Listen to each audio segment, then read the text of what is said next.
Good morning welcome to morning analysis this is Mahalakshmi. ఎన్నికల సమయం దగ్గర పడే కొద్దీ అధికార ప్రతిపక్ష పార్టీలు ప్రచారం మరింత ముమ్మరం చేశాయి. అంతేకాదు తమ ఎన్నికల ప్రచారాల్లో ఒకరిపై ఒకరు విమర్శలు గుప్పించుకుంటున్నారు. ఎన్నికల ప్రచారం ముగిసే సమయం దగ్గర పడడంతో అధికార పార్టీతో పాటు ప్రతిపక్షాలు ప్రచారం హోరును పెంచాయి. రాష్ట్రంలో అన్ని జిల్లాల్లో భారీ బహిరంగ సభలతో పాటు కార్నర్ మీటింగుల్లో పాల్గొంటున్నారు. అధికార ప్రతిపక్ష పార్టీల నేతలు ప్రజల్లోకి తమ హామీలు వివరిస్తూ తమకే ఓటు వేయాలంటున్నారు. ఇక రైతు బంధు సాయం పంపిణీకి ఎన్నికల సంఘం అనుమతిచ్చింది.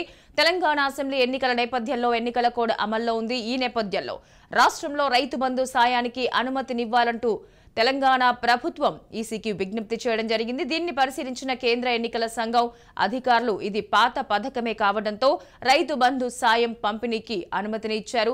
త్వరలో రైతుల ఖాతాల్లో రైతు బంధు మొత్తం జమ కానుంది. మరి ఈ నెల 28వ తేదీలోపు మాత్రమే రైతుల ఖాతాల్లో ఈ మొత్తాన్ని జమ చేయాలని ఎన్నికల సంఘం రాష్ట్ర ప్రభుత్వానికి కూడా ఆదేశాలు ఇచ్చినట్టుగా తెలుస్తోంది. మరి ఎన్నికల వేళ ఈసీ తీసుకున్న ఈ నిర్ణయం అధికార పార్టీకి మేలు చేస్తుందో లేదో అనేది కూడా చూడాల్సిందే.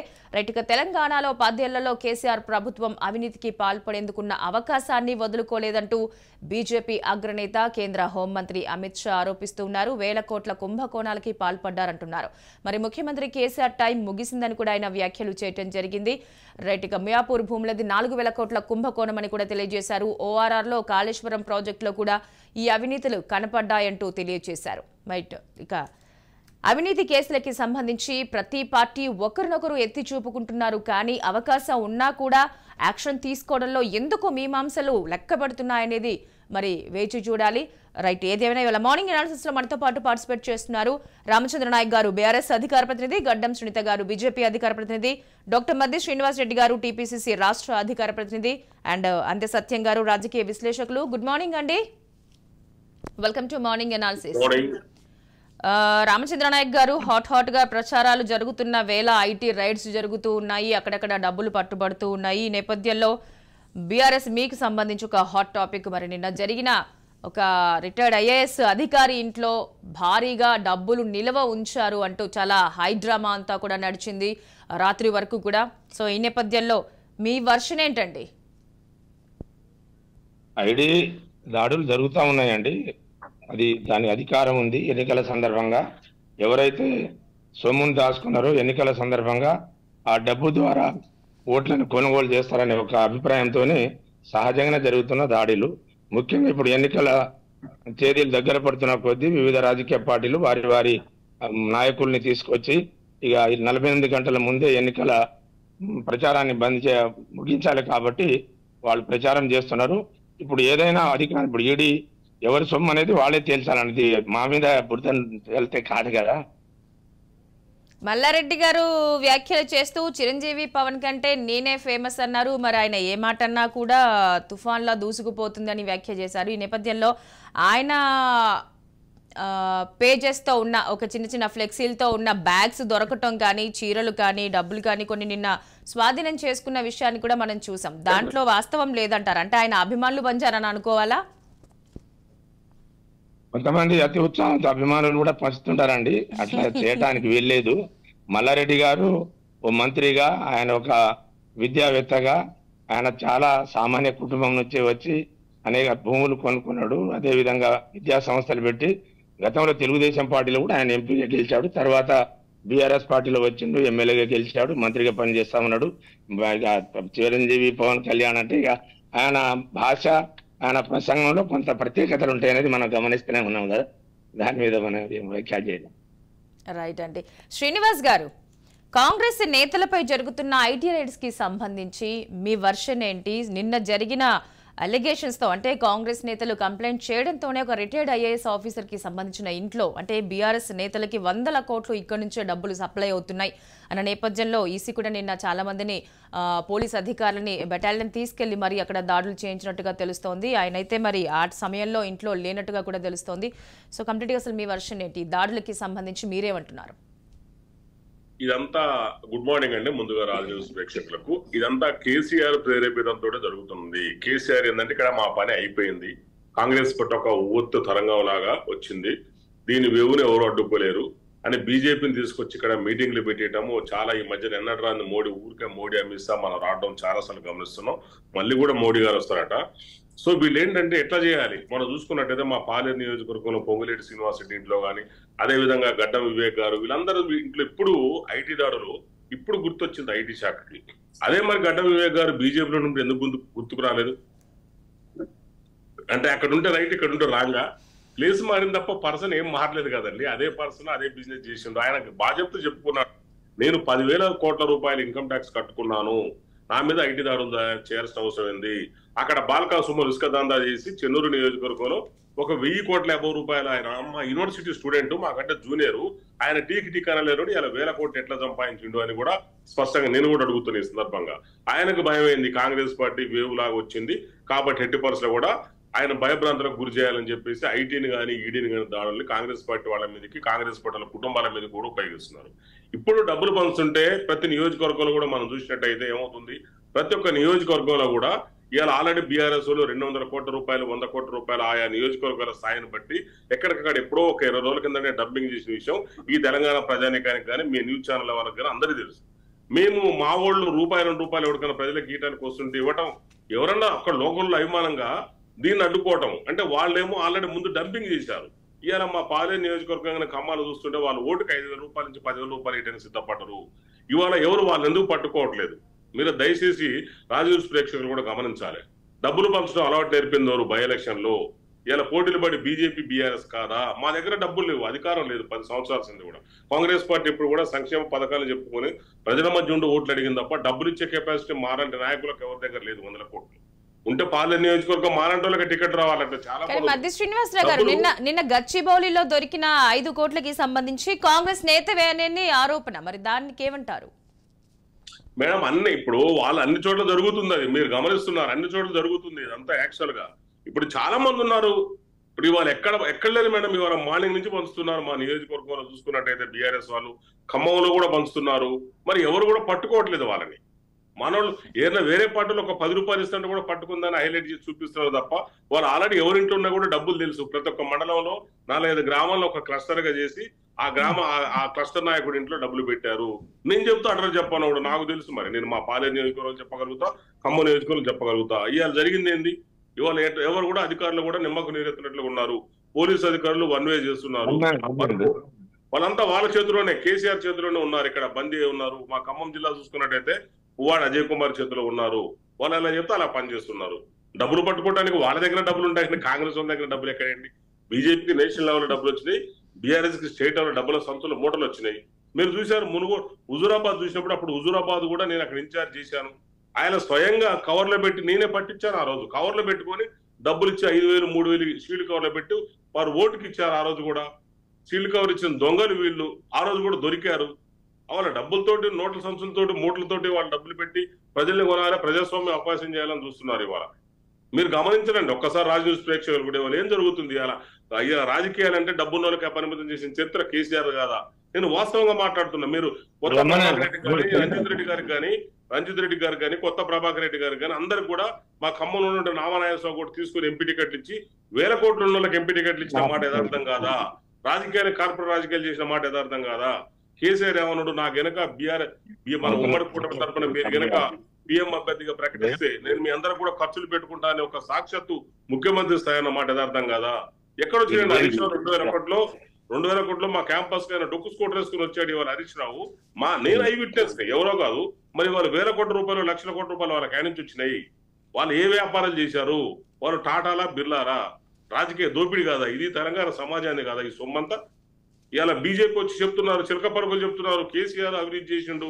ఏం చేస్తున్నావు? అవినీతి చేస్తే సెంట్రల్ సంస్థలను నీ దగ్గర ఉన్నావు. నేను ఒక లాయర్గా అడుగుతున్నా, ఏం చేస్తున్నావు నువ్వు? అసలు ప్రాసిక్యూట్ మోడీ గారిని కూడా చేయాలి. ఎందుకంటే తెలిసి కూడా కాముకున్నాడు, అది చట్టానికి వ్యతిరేకం.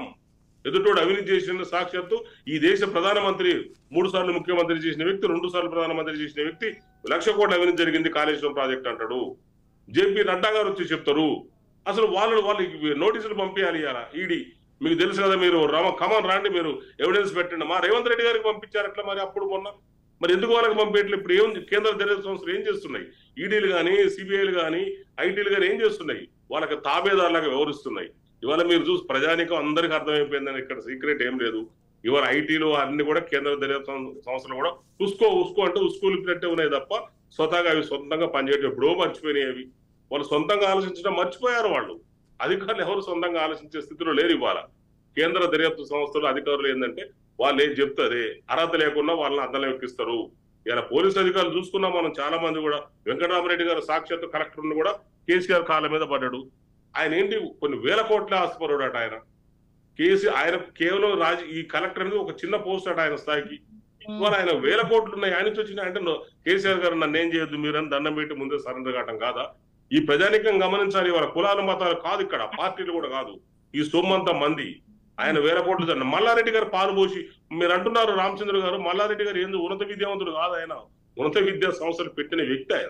ఆయన ఎందుకు కూడా ఆయన బొంద పాలమెంట్ నేను లేస్తే పాలమైనా పెరుగమైనా మేము కూడా అమ్ముతాం. మనందరం పాలు పెరుగమ్ముతాం. తైతనో దోసుకున్నాడు వందల. నేను కూడా చూసిన నేను మొన్న మహేంద్ర యూనివర్సిటీకి వెళ్ళినప్పుడు అక్కడ గమనించాను. అక్కడ 100 ఎకరాలు దోసుకున్నాడట ఆయన. ఏంటంటే అదంతా ఎట్లా దోసుకున్నాడంటే చెరువును మొత్తం కబ్జా అయిపోయినాయి అక్కడ. ఇలా మీరు చూడండి, ఇక్కడ ఈ పార్టీకి సంబంధించింది కాదు. దయచేసి రాజకీయ ప్రేక్షకులు గమనించాలి. ఈ తెలంగాణ సమాజం దోపిడీ కూడా అవుతుంది. రైట్ అండ్ సునీత గారు మీరేమంటారు? ఇక్కడ బీఆర్ఎస్ బీజేపీ ఒక్కటే అనడానికి నిదర్శనం ఈ ఐటీ రైడ్స్ అనేసి కాంగ్రెస్ నేతలు అంటున్నమాట. దీన్ని ప్రజలు గమనించాలని చాలా స్ట్రాంగ్ గా వాళ్ళు ప్రజల్లో కూడా తీసుకెళ్తున్నారు. సో దీనిపై మీరేమంటారు సునీత గారు? వాయిస్ మ్యూట్ లో ఉంది సునీత గారు. గుడ్ మార్నింగ్ అండి రాజ్ న్యూస్ ప్రేక్షకులకు మరియు ప్యానెల్లో ఉన్న మా మిత్రులందరికీ గుడ్ మార్నింగ్. ఇప్పుడు ఇక్కడ బ్రదర్ తన పేరు తెలియదు నాకు. తను మాట్లాడింది ఎట్లుందంటే ఉక్రోషంగా ఎందుకు పట్టుకున్నారు అనేది ఉంది, కానీ అసలు పట్టుకోవడానికి కారణాలు ఏందనేది చూడట్లేదు. ఇవాళ ఐటీ దాడులు నీ మీదనో నా మీదనో ఆ శ్రీనివాస్ గారి మీదనో ఏం చేయట్లేదు మేడం. ఎక్కడ పైసలు ఉంటాయో అక్కడ ఐటీ రైడ్స్ జరుగుతా ఉన్నాయి. మీరు క్రాస్ టాకింగ్ చేయకండి సార్ ప్లీజ్. మీరు మాట్లాడుతుంటే విన్నాం కదా, ఎన్ని ఆరోపణలు చేసినా విన్నాం కదా. క్రాస్ టాకింగ్ ఎందుకు చేస్తున్నారు? నేనేమంటున్నా అంటే పైసలు ఏడుంటాడు ఐటీ రైడ్స్ చేస్తారు మేడం. ఉత్తగా ఎందుకు చేస్తారు? అరే మరి అదే మళ్ళీ క్రాస్ టాక్ చేయొద్దన్నాను. నువ్వు ఇప్పుడు పైసలు ఎక్కడ ఉన్నాయి? కేసీఆర్ ఫ్యామిలీ దగ్గర లేవా మేడం? సునీత గారు కేసీఆర్ ఫ్యామిలీ దగ్గర లేవా? కేసీఆర్ ఫ్యామిలీ లక్షల కోట్లు ఎందుకు మీరు దాడులు చేయట్లేదు? అక్కడ మీరు ఎందుకు దాడులు చేయట్లేదు? సునీత గారు ఎందుకు దాడులు చేయట్లేదు? మీరు ఎందుకు కేసీఆర్ మీద దాడి చేయండి. అమిత్ షా గారు అవునండి ఏం మాట్లాడతారు? ఎన్నాళ్ళు చెప్తారు ముచ్చట్లు తెలంగాణ ప్రజాన్ని చెప్పి చాలా విన్నాం మేము చాలా సార్లు విన్నామండి. మేము ముచ్చట్లు చెప్పడం విని తెలంగాణ ప్రజానికం మీరు ఏ టీము బే టీము అందరూ తెలిసి విషయం. సునీత గారు తెలవని విషయం కాదు ఇది. రైట్ శ్రీనివాస్ గారు, సునీత గారు చెప్పిన తర్వాత మీరు ఆ పాయింట్స్ ని మీరు రేస్ చేద్దరు కానీ ఆమె చెప్పనివ్వండి. డిబేట్ చేసేటప్పుడు డిబేట్ చేయండి, మీరు క్రాస్ టాక్ చేయకండి. మీ దగ్గర ఆధారాలు ఉంటే ఇవాళ ఏ ఆధారాలు ఉన్నాయని మరి అమిత్ షా గారు అన్నారు. ఏ ఆధారాలు ఉన్నాయి? 1,00,000 కోట్ల అవినీతి అన్నారు మేడం. ఆమె చెప్పే దాంట్లో లొసుగులు ఉన్నాయి మేడం. రైట్ శ్రీనివాస్ గారు, ఎలాంటి లొసుగులు ఉన్నా మీరు కంక్లూజన్ చేసిన తర్వాత ఆవిడ చెప్పిన తర్వాత మీ పాయింట్స్ మీరు రేస్ చేయండి. చెప్పనివ్వండి సునీత గారిని. నాకు కూడా చెప్పండి. నేనేమంటున్నా మేడం, ఇవాళ ఏపీ గోయల్ గారింటి మీద రైట్స్ అవుతున్నాయి. కాంగ్రెస్ వాళ్ళు ఆధారాలు ఇచ్చిరని వాళ్ళే చెప్తున్నారు. కేసీఆర్ ఇంట్లో ఏడబెట్టిండు, మన హరీష్ రావు ఇంట్లో ఏడబెట్టిరు, కేటీఆర్ ఇంట్లో ఏడబెట్టిరు, అందరు ఆధారాలు పట్టుకుంటున్నారు. మీ కాడ జరుగుతాయి. ఇప్పుడు వివేక్ గారి గురించి చెప్పిండ్రు. వాళ్ళ కంపెనీ నుంచి 8 కోట్ల రూపాయలు వేరే ఎక్కడికో ట్రాన్స్ఫర్ అయినట్టు వాళ్ళకు అన్ని అకౌంట్ల మీద వాళ్ళు పెట్టిండ్రు మేడం, ఎంక్వైరీ పెట్టిండ్రు. మనకు ఏదైతే ఎలక్షన్ కమిషన్ నోటిఫికేషన్ ఇచ్చినాడో తెలంగాణలో డబ్బులు ఎక్కువ ట్రాన్సాక్షన్ నడుస్తాయి, ఒక కన్నేసి ఉండాలని ఆయన అధికారికంగా చెప్పిండు మేడం.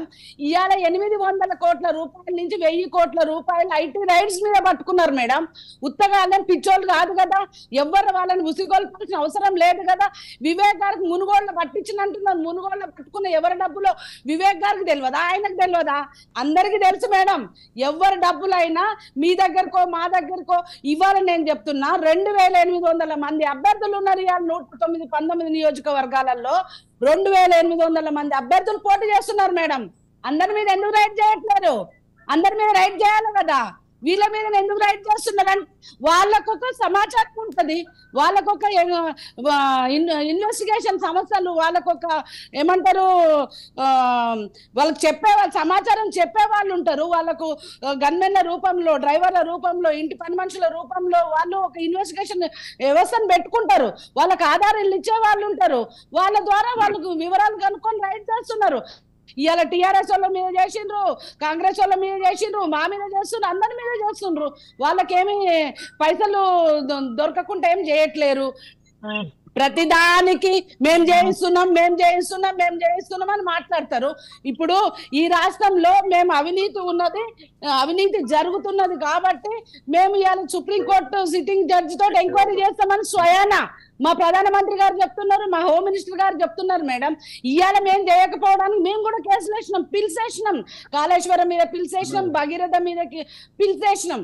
అవన్నీ కోర్టు పరిధిలో ఉన్నాయి. రెండోది ఏంది మేడం, ఇవాళ దొంగచాటుగా అర్ధరాత్రి బిఆర్ఎస్ పార్టీ ఇవాళ సిబిఐ ఈ రాష్ట్రానికి రావద్దు అని చెప్పి దివో తెచ్చుకున్నది. ఇవాళ సిబిఐ వచ్చే పరిస్థితి లేదు. ఇక్కడికి సిబిఐ రావాలంటే వాళ్ళకు కొన్ని కండిషన్స్ ఉన్నాయి. ఇది మల్టీ స్టేట్స్ కు సంబంధం ఉన్న కేసు అయితే వాళ్ళు వస్తారు మేడం. లేదంటే ఈ రాష్ట్ర ప్రభుత్వం సిబిఐ కేసు అడగాలి. వాళ్ళు అడగరు, ఎందుకంటే వాళ్ళ దొంగలు కాబట్టి. ఇంకొక ఏంటంటే కోర్టు ఆదేశించాలి. మేము కోర్టులో పిలిచేసినాం స్వయంగా. మా ఇంద్రసేనారెడ్డి గారు ఇప్పుడు త్రిపుర గవర్నర్ ఉన్నారు, అప్పుడు మా నాయకుడుగా ఉన్నప్పుడు తను మిషన్ భగీరథ మీద, కాకతీయ మీద, కాళేశ్వరం మీద పిలిచి ఉన్నాయి మా కోర్టులో. వాళ్ళని మేము వచ్చేసి మేము గుంజుకొచ్చి కోర్టులో చెప్పిస్తామా మేడం? వీళ్ళకు కాంగ్రెస్ వాళ్ళు అవినీతి దాంట్లో మునిగిపోయి పట్టుకుంటే ఏమైతుంది మేడం? ఐటీ రిటర్న్స్ ఐటీ దాడులు జరుగుతున్నాయి. మీ దగ్గర ఉన్న డబ్బులు పట్టుకుంటున్నారు. మీరు లెక్క చెప్పండి. మీరు స్వచ్ఛంగా సంపాదించుకున్నావులేగా, మీరు బుద్ధిమంతులే కదా, మీరే అవినీతి చేయలే కదా, మీకేం దొంగ సొమ్ము కాదు కదా. ఇగో ఇది గీ రూపంలో వచ్చింది మాకు, మేము గీదిని ఖర్చు పెట్టుకుంటున్నాం. అందరు వ్యాపారాలు చేస్తున్నారు మేడం. ఫార్మాస్యూటికల్ కంపెనీల మీద చేస్తున్నారు, విత్తనాల కంపెనీల మీద చేస్తున్నారు, రాజకీయ నాయకుల మీద చేస్తున్నారు, ప్రతి రియల్ ఎస్టేట్ వ్యాపారుల మీద చేస్తున్నారు ఐటీ దాడులు. వాళ్ళు లెక్కలు చెప్పుకుంటున్నారు, వాళ్ళ డబ్బులు వాళ్ళు వాపస్ తీసుకుంటున్నారు. తెలంగాణలోనే అలాంటప్పుడు మీరు డబ్బు లేకుండా వాళ్ళు వాళ్ళకి ఇన్ఫర్మేషన్ రాకుండా రారు, డబ్బు లేకుండా రారు. అన్ని మరి ఇప్పుడు హైదరాబాద్ స్టేట్ లో, హైదరాబాద్ నగరంలో బంజారా హిల్స్, జూబ్లీ హిల్స్ వేల మంది కోటీశ్వరులు ఉన్నారు. ప్రతి ఇంటికి ఎందుకు దాడి చేయట్లేదు మేడం? ఎందుకు చేయట్లేదు? వాళ్ళకి ఆధారాలు ఉంటే చేస్తారు, వాళ్ళ ఆధారాలు లేకుండా చేయరు. మీరు దొంగలు అయ్యుండి ఐటీ వాళ్ళని దొంగలు చేయడము, లేదంటే వాళ్ళు వచ్చి పట్టుకున్నందుకు ఉక్రోషపడడం కాదు. మీరు దొరికిన వాటికి లెక్కలు చెప్పండి. ఇవాళ ఔటర్ రింగ్ రోడ్ 6 కార్లల్లో 15 కోట్లు దొరికినాయి మేడం. ఇలా శివకుమార్ గారి దగ్గరనే కర్ణాటక 100 కోట్లు దొరికినాయి మేడం. అది తెలంగాణకు. ఒక క్వశ్చన్ అమిత్ షా మాట్లాడుతూ కవితకి సంబంధించి, అంటే ఇక్కడ టిఆర్ఎస్ గవర్నమెంట్ లో చాలా కుంభకోణాలు వెలుగు చూశాయన్నారు. అందులో మద్యం ఉంది, గ్రానైట్ కుంభకోణాలకు సంబంధించి అన్ని ఆడిట్ లో వెలుగు చూశాయని చాలా స్పష్టంగా అమిత్ షా చెప్పినప్పుడు ఎందుకు యాక్షన్ తీసుకోలేదు, ఎందుకు వదిలేశారు అనేది ఇప్పుడు ప్రతిపక్షాలు క్రాస్ చెక్ చేస్తున్న మాట. ఈ విషయానికి సంబంధించే కదా బీఆర్ఎస్ బీజేపీ ఒకటే అనే విషయాన్ని వాళ్ళు చాలా స్ట్రాంగ్ గా ప్రజలకు సమాధానం చెప్తా. దానికి కూడా సమాధానం చెప్తా మేడం. ఇప్పుడు కవిత గారి కేసు ఈడీ చూస్తుంది. ఇప్పుడు అది అక్కడ ఢిల్లీలో ఈ మద్యం స్కామ్ లో నుంచి తీసిన కేసు ఇది. అక్కడ తీగ లాగితే ఇక్కడ డొంక కదిలింది, అందులో ఆమె ఉంది అని ఆమె పాత్ర ఎంత ఉందని ఇన్వెస్టిగేషన్ చేయడం జరిగింది. ఇన్వెస్టిగేషన్ ప్రాసెస్ లో నేను ఒక ఆడ కూతుర్ని, నన్ను ఇన్వెస్టిగేషన్ చేయొద్దని వాట్ ఎవర్ ఇట్, ఆమె ఏదో ఒక సెక్షన్ కింద సుప్రీంకోర్టుకి వెళ్ళి ఆమెను ఎంక్వైరీ చేయకుండా ఆపుకున్నది. అంటే మేము కాంగ్రెస్ పార్టీ వాళ్ళ లెక్క మన ఈడీని, సిబిఐని అన్ని మా ఇంటికి రామచిలకల్లాగా మేము చేసుకోలేదు. వాళ్ళకు ఉన్న పరిధిలో వాళ్ళు ఇన్వెస్టిగేషన్ చేస్తున్నారు. ఆ కోర్టు పరిధిలో ఆమె కేసు కోర్టు పరిధిలో పెట్టుకున్నది. దాంట్లో మా పాత్ర ఏముంది మేడం? జరిగినప్పుడు ఆవిడ అడిగిన అన్ని సపోర్ట్స్ కూడా ఈడీ కానీ ఇది కానీ అన్ని పరిగణలోకి తీసుకోవడం జరిగింది. కోర్టుకి అంటే పిలిపించకుండా ఇంటి దగ్గరే కొంచెం విచారణ చేసిన సందర్భాలు కూడా చాలా ఉన్నాయి. కానీ ఎంత ఫోర్స్ గా అయితే ఈ కేసు వెలుగులోకి వచ్చిందే అంత ఫాస్ట్ గా దాన్ని మీరు నేను అదే చెప్తున్నా మేడం అనేది ఒక వాదన. రైట్, నేను అదే చెప్తున్నా మేడం. మాట్లాడదామండి. ఒక్క నిమిషం మేడం. నేను కవిత గారి కేసు అంత మా చేతిలో ఉంటే మేము నళిని చిదంబరం గారిని జైల్లో పెట్టకపోదుమా, సోనియా గాంధీ గారిని మేము జైల్లో పెట్టకపోదుమా? నేషనల్ హెరాల్డ్ కేసు నడుస్తుంది, అక్కడ నళిని చిదంబరం గారి కేసు నడుస్తుంది కాంగ్రెస్, ఇక్కడ కవిత గారి కేసు నడుస్తుంది. ఇలా ఎలా చూసుకున్నా కూడా 100 మంది మీద కేసులు బీఆర్ఎస్ వాళ్ళ మీద ఉన్నాయి, వీళ్ళ మీద తెలుగుదేశం వాళ్ళ మీద ఉన్నాయి, కాంగ్రెస్ వాళ్ళ మీద ఉన్నాయి. మా చేతుల్లో మేము చట్టాన్ని తీసుకోదలుచుకుంటే ఇవన్నీ వీళ్ళందరినీ పెట్టకపోదుమా? మరి నళిని చిదంబరం గారిని పెట్టకపోదుమా, చిదంబరం గారిని పెట్టకపోదుమా? మీరు కాంగ్రెస్ పార్టీకి ఏదైనా వంక దొరకాలి, అన్నిటి భ్రష్టు పట్టించి పంచ ఏమంటారు భూతాలని అన్నిటి అవినీతిమయం చేసిన కాంగ్రెస్ పార్టీ ఇలా వేదాలు వల్లిస్తుంది. 1000 తిన్న పిల్లంట ఏదో తీర్థయాత్రలు పోయినట్టు ఇవాళ బుద్ధులు చెప్తున్నారు. ఇవాళ అవినీతి కార్యక్రమాలలో మునిగిపోయే దేశవ్యాప్తంగా ప్రజలకు దూరమైన పార్టీ కాంగ్రెస్ పార్టీ. మేమేదో బుద్ధిమంతులం, మా మీద రైడింగ్లు అవుతున్నాయంటే ఎందుకు కావండి? నీ దగ్గర పైసలు ఉన్నాయి, పట్టుకున్నారు. రైట్ సునీత గారు, వాటికి లెక్కలు చెప్పుకోండి. రైట్ అండి, రైట్. సత్యం గారు, సిబిఐ, సిఐడి లేదంటే ఈడీ ఇవన్నీ కూడా న్యూట్రల్ గా ఉండే సంస్థలు. ప్లీజ్ సునీత గారు మీ టర్న్ వచ్చినప్పుడు మళ్ళీ మాట్లాడండి. అక్కడ ఇన్వెస్టిగేషన్ చేయాలంటారు, వీళ్ళ మీద ఇన్వెస్టిగేషన్ చేయొద్దంటారు, వాళ్ళని పట్టుకోవాలంటారు, వీళ్ళని పట్టుకోవద్దంటారు. మరి ఇది డబుల్ టంగ్ ఏందో నాకు అర్థం కాదు. కవిత వాళ్ళని పట్టుకోవాలి కానీ మమ్మల్ని పట్టుకోవద్దు. ఈ డబుల్ టంగ్ ఏంటంటే నేరం చేసిన వాళ్ళనైనా, తప్పు చేసిన వాళ్ళనైనా, అవినీతి చేసిన వాళ్ళనైనా, ఎవరినైనా ఇన్వెస్టిగేషన్ సంస్థలు పట్టుకుంటాయి. సునీత గారు ఓకే అండి, రైట్. మన సత్యం గారితో మాట్లాడదాం. సత్యం గారు, సిఐడి, సిబిఐ, ఈడీ ఈ అన్ని కూడా న్యూట్రల్ గా ఉండే సంస్థలు, అంటే అటు ప్రభుత్వానికి అనుగుణంగానే పనిచేస్తున్నాయి. ఇవన్నీ కూడా ఇప్పుడు అటు కేంద్రంలో అధికారంలో ఉన్న ఆ పార్టీకి, రాష్ట్రంలో అధికారంలో ఉన్న ఈ పార్టీకి తొత్తులుగా వ్యవహరిస్తున్నాయి అనే మాటల్లో వాస్తవం ఎంత? ఇలా ఏవైనా అధికారంలో ఉన్న పార్టీకి తలొగ్గి ఇవి ఎప్పుడైనా పనిచేస్తాయా? అలాంటి ఆప్షన్ ఉందా? అట్ ద సేమ్ టైం ఇప్పుడు దొరుకుతున్న అనధికారికంగా వస్తున్న డబ్బు ఏదైతే ఉందో ఇదంతా కూడా ఏదైనా సంక్షేమ పథకాలకి సంబంధించి గవర్నమెంట్లు ఏవైనా అధికారంలో ఉన్నప్పుడు అమలు చేయడానికి, ప్రజలకు ఇవ్వడానికి ఎందుకు మనకి లోటు బడ్జెట్ కనబడుతోంది? ఇక్కడెందుకు 1000 కోట్లు బయటకు వస్తున్నాయి? రెండోది, కేంద్రంలో అధికారంలో ఉన్న మోడీ గారు నల్లధనాన్ని పూర్తిగా వెలుగులోకి తెస్తావన్న ఒక లైన్ మీద అధికారాల్లోకి వచ్చి దాన్ని ఎంతవరకు అమలు చేశారు? ఇవాళ కేంద్ర సంస్థలు న్యూట్రల్ గా ఉంటున్నాయి అనేది అబద్ధం అండి. అది కాంగ్రెస్ నాడు లేదు, ఇవాళ బీజేపీ నాడు లేదు. ఎందుకంటే ఒక్క ఎగ్జాంపుల్ చెప్తా, ఒక్కటే ఎగ్జాంపుల్, టైం కన్జ్యూమ్ చేయటం అనవసరం. కాంగ్రెస్ గవర్నమెంట్ ఉన్నాడు, సిబిఐకి అమిత్ షా నిందితుడిగా అవుపడ్డాడు, తీసుకొచ్చి లోపటేశారు, జైలు వేశారు, ఆయన జైలు జీవితం చేశాడు. ఇవాళ కేంద్ర ప్రభుత్వం బీజేపీ ఉంటే చిదంబరం దోషిగా అవుపడ్డాడు, చిదంబరం తీసుకొచ్చి లోపటేశాడు, జైలు చాలా ఉండి వచ్చాడు.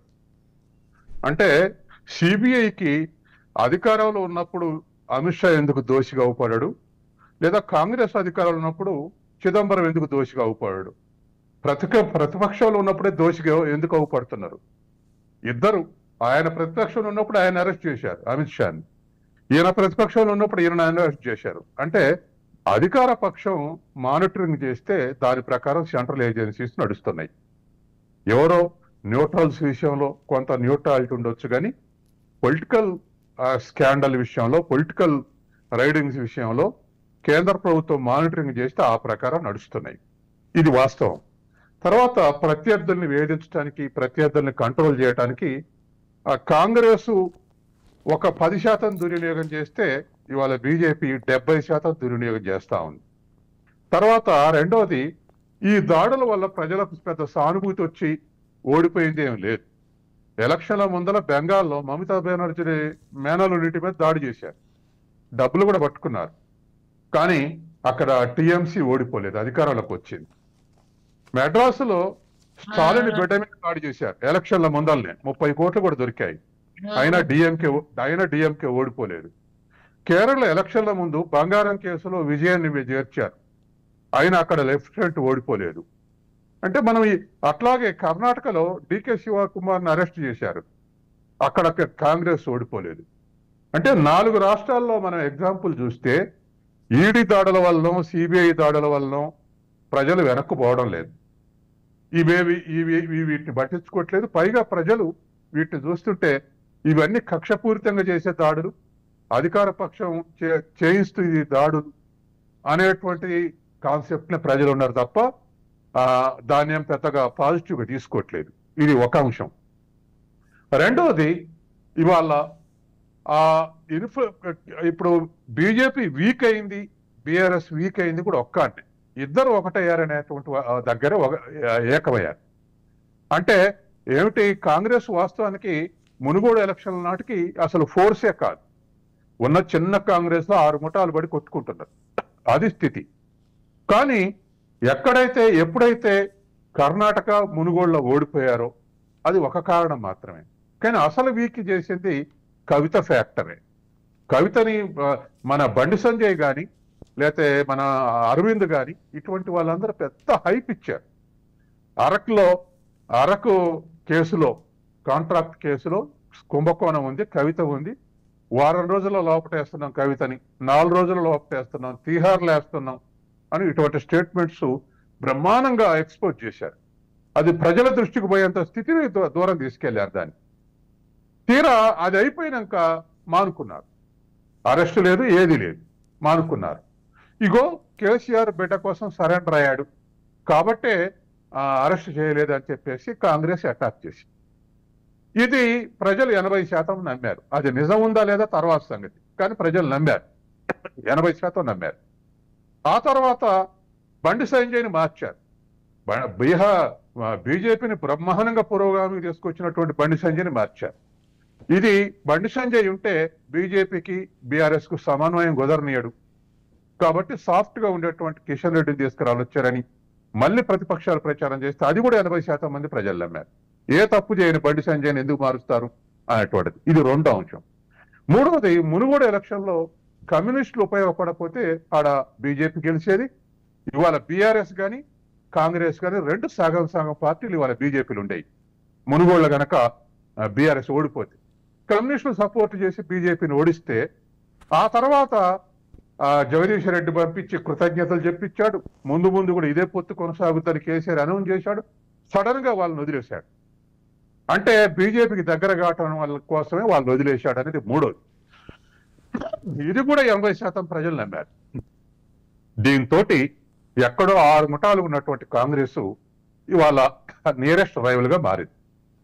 ఇది వాస్తవం.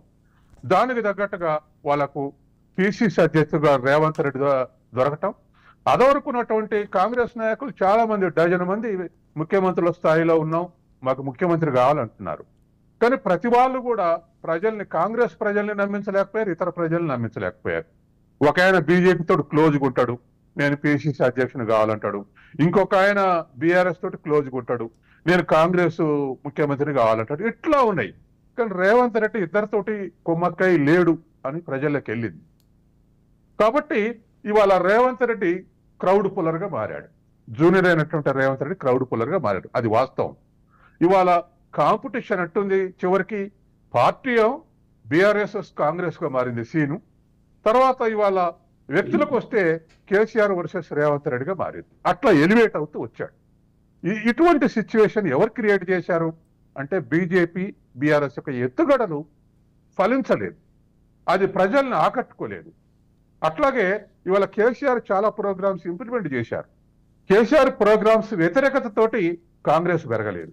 ఈ తప్పుడు ఎత్తుగడల వల్లనే కాంగ్రెస్ పెరిగింది. ఇవాళ ఉన్నటువంటి సిచ్యువేషన్ ఇవాళ ఫేస్ చేస్తున్నటువంటిది. మరి ఇప్పుడు బీఆర్ఎస్ ని అటాక్ చేస్తున్నారు కదా బీజేపీ నాయకులు, కేంద్ర నాయకులు వచ్చేసి మనం అనుకున్నప్పుడు మళ్ళీ కాంగ్రెస్ కానీ ఇతరులు కానీ ఆరోపించేది ఏమిటి, యాంటీ ఇన్కంబెన్స్ ఓటు కర్ణాటక లాగా ఒకవైపు కాంగ్రెస్ వైపు పోకుండా చీలిస్తే అప్పుడు బీఆర్ఎస్ కి బెనిఫిట్ అవుతుంది అనేటువంటిది ఆరోపించేటువంటి వాళ్ళు.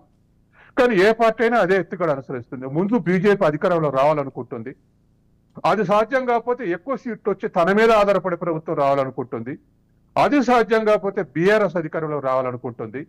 ఖచ్చితంగా కాంగ్రెస్ ఓడిపోవాలి, అది దేశంలో ప్రథమ శత్రువు బీజేపీకి. ఈ విధమైన ఎత్తుగడలతోటి వాళ్ళ బీజేపీ పనిచేస్తుంది. బీజేపీ తనంతట తానే, ఎవరో వీక్ చేయలేదు, ఏ కుట్రలు లేవు, తనంతట తానే వేసిన. తను బీజేపీ ఎత్తుగడలో కూడా ఎప్పుడు కూడా ప్రామినెన్స్ సెంటర్కు ఉంటుంది, సెకండ్ ఇంపార్టెన్స్ రాష్ట్రాలకు ఉంటుంది. ఏ రాష్ట్రం ఎగ్జాంపుల్ చెప్పమని చెప్తా నేను. కాబట్టి వాళ్ళు ఏం సెంట్రల్ గవర్నమెంట్ నిలబెట్టుకోవడానికి ఎక్కడెక్కడ ఏ శక్తులు ఉపయోగించుకుంటే ఆ శక్తులను ఉపయోగించుకుంటాయి. కొన్ని రాష్ట్రాల్లో బీజేపీని సాక్రిఫై చేయాలని సిద్ధపడతారు. ఎందుకంటే సెంట్రల్ గవర్నమెంట్ ఉంటే స్టేట్ గవర్నమెంట్ కంట్రోల్ చేయడం పెద్ద కష్టం కాదు. దేశంలో అధికారంలో ఉండటం, వాళ్ళ సిద్ధాంతాలు, వాళ్ళ పథకాలు అమలు జరపడం ముఖ్యం. ఏ పార్టీని అలాగే చేస్తుంది, బీజేపీ కూడా అలాగే చేస్తుంది. కాబట్టే ఇవాళ రాష్ట్రంలో బీజేపీ కాంపిటీటర్ ఉన్నటువంటి స్థితి నుంచి తగ్గింది. ఇది మనకు సర్వే రిపోర్ట్స్ కూడా చెప్తా ఉన్నాయి. ఏ సర్వే రిపోర్ట్ అయినా 65 బీఆర్ఎస్కి వస్తాయని కొన్ని, కాదు 65 కాంగ్రెస్కి వస్తాయి కొన్ని అని చెప్తున్నాయి తప్ప బీజేపీకి ఇంతవరకు 10 దాడతాయని చెప్పినటువంటి సర్వే లేదు. దరిదాపు 12-13 సర్వేలు జరిగాయి. రేపు రానున్న 5 రోజుల్లో ఇవే సర్వే రిపోర్ట్లు కరెక్ట్ ఉంటాయని అవసరం లేదు. ఎందుకంటే ఎలక్షన్లో ఇవాళ ఇంపర్ఫెక్షన్స్ లో గతంలో రౌడీయిజం, పోలింగ్ బూతులను ఆక్యుపై చేయటం, ఓటర్లని ఓటేయడానికి రానేకుంటూ ఉంటాం, ఇటువంటి అన్ని ప్రలోభ పెట్టి అవన్నీ ఇంపర్ఫెక్షన్సే, అవన్నీ ఇప్పుడు మాయమైపోయినాయి. ఇవాళ డబ్బే ఏకైక లక్ష్యం డబ్బే. ఈ డబ్బుని కంట్రోల్ చేయటంలో ఎలక్షన్ కమిషన్ చేస్తున్నటువంటి పాత్రను మనం అభినందించాలి. ఇదే సమయంలో ఎలక్షన్ కమిషన్ కాకుండా సెంట్రల్ ఏజెన్సీస్ ఒక పార్టీ నాయకుల మీద దాడి చేయటం కరెక్ట్ కాదు. అన్ని పార్టీలలో డబ్బులున్న వాళ్ళు, అన్ని పార్టీల వాళ్ళు డబ్బులు పంచుతున్నారు. ఈ పార్టీ కాదు అని చెప్పేటువంటి ధైర్యం ఎవరికుందో రమ్మనండి ముందుకు. ఒకళ్ళు ఎక్కువ పంచవచ్చు, ఒకళ్ళు తక్కువ పంచవచ్చు.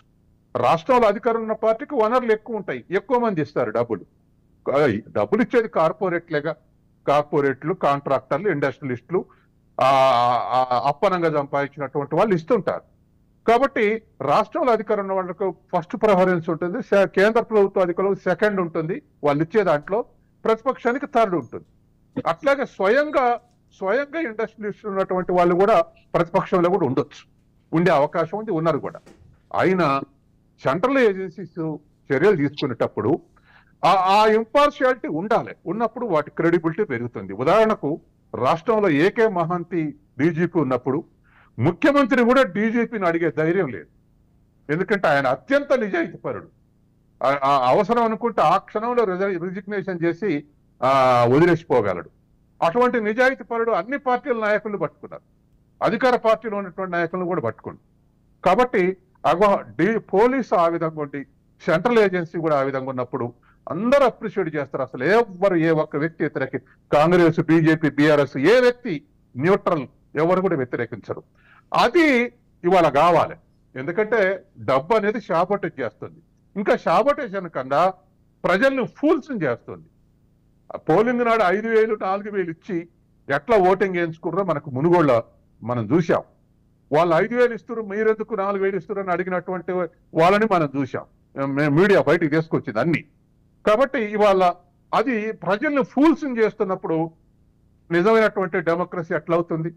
కాబట్టి ఇవాళ అటువంటి వాటిని నిరోధించడం కరెక్ట్. కాకపోతే ఒక్కళ్ళ మీద కాన్సన్ట్రేట్ చేయడం కరెక్ట్ కాదు.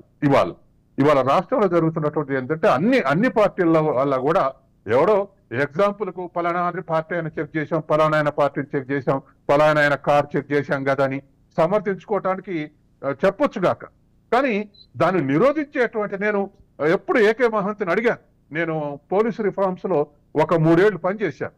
ఏకే మహంతిని డైరెక్ట్ అడిగాను ఫోన్లో, మీరు ఎప్పుడు చిన్నవాళ్ళు ఎంట పడతారేమండి? ఏబీసీ ఆయన అప్పుడు ఏసీబీ డైరెక్టర్ జనరల్గా ఉన్నాడు.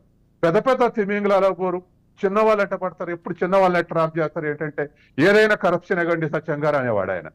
కానీ ఎవరైనా విభేదిస్తారు. ఎందుకంటే ఇప్పుడు పంచే వాళ్ళని పంచుకొని వచ్చి వాళ్ళని పోటీగా పంచుతాం అనుకున్న పట్టుకోవటం అనేది ఏమిటి అని ప్రశ్నిస్తారు. కాబట్టి అందరినీ మన అభిమానం ఉండొచ్చు, ఇంకోటి ఉండొచ్చు. కాబట్టి అలా ట్రాప్ చేస్తే, డబ్బు నిరోధిస్తే ఇప్పుడు 600 కోట్లు 700 కోట్లు పట్టుకున్నారు రాష్ట్రంలో. ఇంకా దాన్ని ట్రాప్ చేయాల్సినటువంటి అవసరం ఉంది. అందరి దగ్గర ట్రాప్ చేయాల్సినటువంటి అవసరం ఉంది. కాబట్టి ఇవాళ ఉన్నటువంటి ఆ సిచ్యువేషన్ ని మనం ఎదుర్కొంటే మనకు నిజాయితీ ఉన్నటువంటి ఎలక్షన్లు మనకు వస్తాయి. నిరోధించడం సాధ్యమేనా అంటే గతంలో శేషం నిరోధించలేదా? చాలా కరెక్ట్ చేశాడు అనుకున్నావా మనం? ఎన్నికల కమిషన్కి ఎంత మన సుప్రీంకోర్టు కూడా కామెంట్ చేసింది. శేషంలాగా నిజాయితీగా వ్యవహరించి దమ్మున్న వాళ్ళనే మీరు ఎలక్షన్ కమిషన్ పంపండి. రాజీ పడి ఏ పార్టీ అధికారం ఉంటే ఆ పార్టీకి సేవ చేసే వాళ్ళు ఎందుకని సుప్రీంకోర్టు ప్రశ్నించింది. కాబట్టి మనం ప్రజాస్వామ్యాన్ని బాగు చేసుకోవాలనుకున్న వాళ్ళం ఇవాళ దానికి వ్యతిరేకంగా బీజేపీ మేడం ఆర్గ్యుమెంట్ చేయొచ్చు. రేపు కాంగ్రెస్ కేంద్రంలో అధికారులు అంటే వాళ్ళు అట్నే ఆర్గ్యుమెంట్ చేస్తారు. అంటే ఇప్పుడు ఎవరు కేంద్రంలో ఆర్గ్యుమెంట్ వాళ్ళు సపోర్ట్ చేసుకుంటూ పోతే ఇవాళ అన్ని సెంట్రల్ ఏజెన్సీస్ పాలిటిసైజ్ అయినాయి. సుప్రీంకోర్టును కూడా పాలిటిసైజ్ చేయడానికి ప్రయత్నం చేస్తున్నారు. జడ్జెస్ ను కూడా ప్రజలకు చేసి లొంగ తీసుకోవడానికి చేస్తున్నారు. జడ్జెస్ కూడా ఇండివిజువల్సేగా తీర్పులు ఇచ్చి నెల రోజుల 2 నెలల పదవులు తీసుకుంటే దానికి ఏం వ్యాలిడిటీ ఉంటది? కాబట్టి ఇదంతా మన దేశాన్ని మనం ఇప్పుడు మీరు మన దేశం నుంచి విడిపోయిన ముక్కలు 2 పాకిస్తాన్ బంగ్లాదేశ్ ఎంత దారుణంగా ఉంది అక్కడ డెమోక్రసీ. సైన్యం మానిటరింగ్ చేస్తుంది. ఎవడన్నా పార్టీ కావాలంటే సైన్యాన్ని బతిలాడుకొని గెలుస్తున్నారు. సైన్యాన్ని బతికలేని వారిని లోపటేస్తున్నారు. ఇమ్రాన్ ఖాన్ ఆ విధంగా చేస్తున్నారుగా. ప్రజల్లో మెజార్టీ ఉంది, పార్లమెంట్ లో మెజార్టీ ఉంది, కానీ మిలిటరీ సహకారంతో ఒక 30 మందిని చీల్చి కూలగొట్టారు, జైల్లో పెట్టారు. ఇప్పుడు బంగ్లాదేశ్ నట్టు అయిపోయింది. మన దేశానికి కూడా అటువంటి అరిష్టాలు మన డెమోక్రసీ మన పొలిటికల్ పార్టీస్ వీక్ అయితే వస్తాయి. అది మనమే కొని తెచ్చుకుంటాం. కాబట్టి ఆలోచించాలి. మనం ఆలోచించి ఇటువంటి విషయాల్లో ఇవాళ మీడియా బ్రహ్మాండమైన పాత్ర ఇస్తుంది. ప్రతిపక్షాలు చేయలేని పనిని మీడియా చేస్తుంది. ఇవాళ వీటిని కరెక్ట్ చేయడానికి ఇటువంటి డిబేట్స్ ఇటువంటి మనం చర్చిస్తున్నప్పుడు ఎన్ని ప్రజల దృష్టికి పోతాయి. ఇవాళ మనం చూస్తున్నాంగా, గతంలో ఎవరు డబ్బులు ఇస్తే వాడికి ఓటేసేవాడు. ఇప్పుడు ఒక చిన్న లాజిక్ ఒక్క మాట ఇప్పుడు డబ్బులు తీసుకొని ఓటేసేవాడు ఇప్పుడు అందరి దగ్గర డబ్బులు తీసుకొని తను నచ్చిన వాడికి వేస్తున్నాడు. అంటే డబ్బులు ఇస్తే కూడా ఓటు వేయట్లేదు అనేది వస్తే ఒక చిన్న మాట సత్యం గారు, నార్మల్ గా అంటే అధికారంలోకి వస్తేనే మేము చేస్తాము, అధికారంలోకి వస్తే ఎక్కడ లొసుగులు ఉన్నాయో వాళ్ళని పట్టి ఇది చేస్తామని అంటూ ఉన్నారు. నేను చూసిన అమిత్ షా మాటలు కానీ ఇవన్నీ చూస్తూ ఉంటే ఒక చిన్న లాజిక్ అండి. మామూలుగా ఏదైనా చిన్న పిల్లలకి నువ్వు నా దగ్గరికి వస్తే నేను నీకు చాక్లెట్లు ఇస్తాను అని అన్నప్పుడు వాళ్ళు ఉందో లేదో మనకి తెలీదు, వాళ్ళు రారు. బట్ నువ్వు ఇచ్చి చూస్తే వాళ్ళు వస్తారు. ఇలాగే అధికారంలో ఉన్నప్పుడు మాత్రమే చేస్తామని నేతలంతా కూడా అధికారంలో ఉన్నప్పుడు ఎలాగో సంపాదించుకుంటారు. బట్ మీరు అధికారంలో లేనప్పుడైనా కూడా ప్రజలకి సేవ చేసి ఎందుకు వీరు వాళ్ళ మెప్పు పొందకూడదు? వచ్చే ఎలక్షన్స్ లో అయినా మీరు వాళ్ళని ఎందుకు మీ దారికి తెచ్చుకోకూడదు? ఎలక్షన్స్ వచ్చే మూమెంట్ లో ఇలా బ్యాక్వర్డ్స్ లో నల్లధనాన్ని పంచడం అనేది ఎందుకు? ఇదేదో అఫీషియల్ గా అప్పుడు ప్రజలకి ఎంతో కొంత మేలు చేసి మీ వైపుకు తిప్పుకున్నప్పుడు ఈ లాజిక్ వర్కౌట్ అవుదంటారా? ఖచ్చితంగా అవుతుంది. డబ్బులే ఇవాళ రూల్ చేయట్లేదు. ఒక్క ఎగ్జాంపుల్ చెప్తా. మనకు